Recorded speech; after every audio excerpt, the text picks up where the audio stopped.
को याद रखना क्या है, एंगल रेशियो डायग्राम 30 60 90। रेशियो क्या होगा, 1√3 2। ए है 30, ए 60, ए जो होगा 90। 30 के सामने 1, 30 के सामने 1, 60 के सामने √3, 60 के सामने √3 और 90 के सामने में 2। उसके अलावा आता है 45 45 90, 45 45 90। 45 के सामने 1, 45 के सामने में 1, 90 के सामने में √2। उसके अलावा आता है 15 75 90। 15 के सामने √3 -1, 75 के सामने में √3 +1 और 90 के सामने में 2 √2। ठीक है, 15 के सामने में √3 -1 और इसे 75 के सामने में √3 +1, 90 के सामने 2 √2। इसी से जुड़ी हुई हम लोग एक क्वेश्चन करते हैं।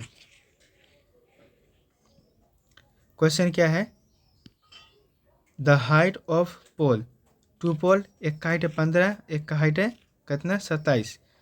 ठीक है, कनेक्ट ए केबल मतलब हाइपोटेनस।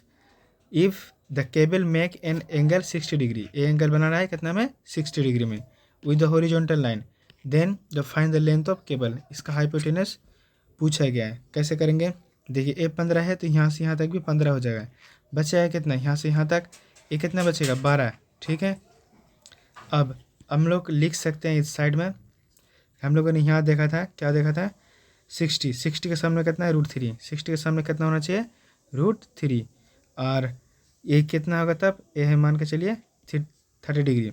अगर ये 30 डिग्री है, 30 डिग्री के सामने में कितना है 1, तो 30 डिग्री के सामने में कितना होगा, इधर होगा 1।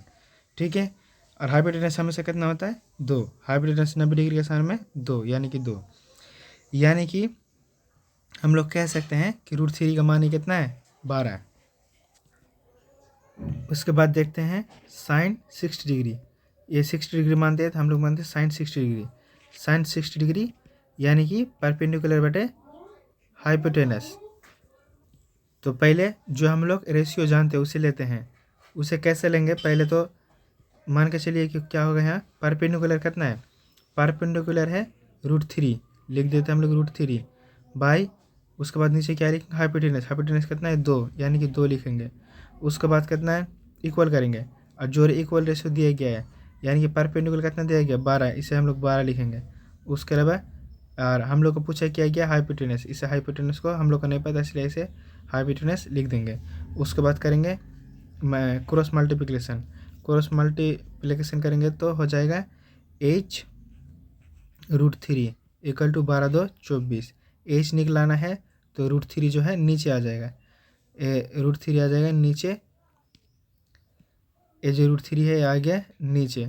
आप हम लोग काटना पीटना है, कैसे काटेंगे, यहाँ मल्टीप्लाई करेंगे √3 देके ऊपर नीचे, ऊपर नीचे √3 देके मल्टीप्लाई करेंगे तो क्या बचेगा, नीचे बन जाएगा क्या, नीचे बन जाएगा सिर्फ 3 और 3 बन गया। अब हम लोग इसको करेंगे काटेंगे, कैसे काटेंगे, 3 एकम 3, 3 8 24 बनेगा कितना, आंसर इज 8 √3। समझ में आया, this is the right answer.